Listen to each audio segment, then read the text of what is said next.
Сред буйния цъфтеж на пролета, любимата ми пейка чака мене.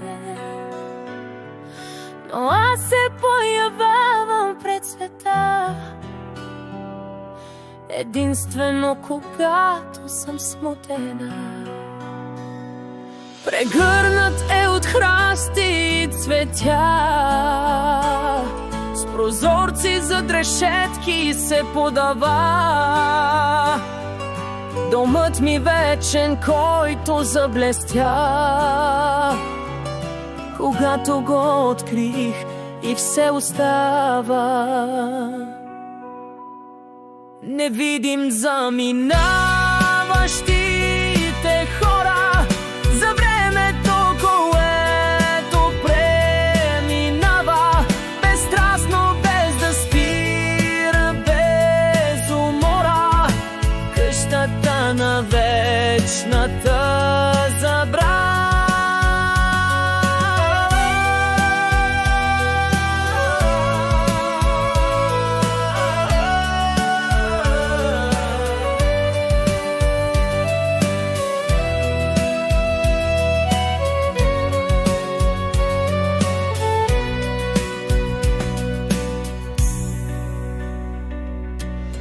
Как да опиша тази красота?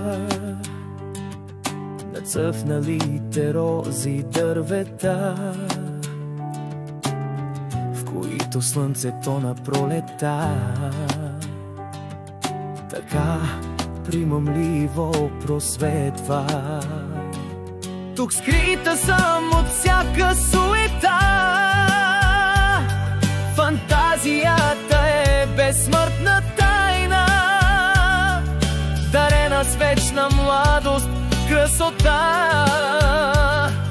невидима, прекрасна и омайна. Сред буйния цъфтеж на пролета,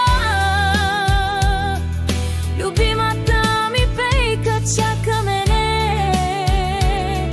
Но аз се появявам пред света единствено когато съм смутена. Разказвам днес без думи на света извечната история за временен, единствен поглед палещ любовта, за празна пейка чакаща за мене.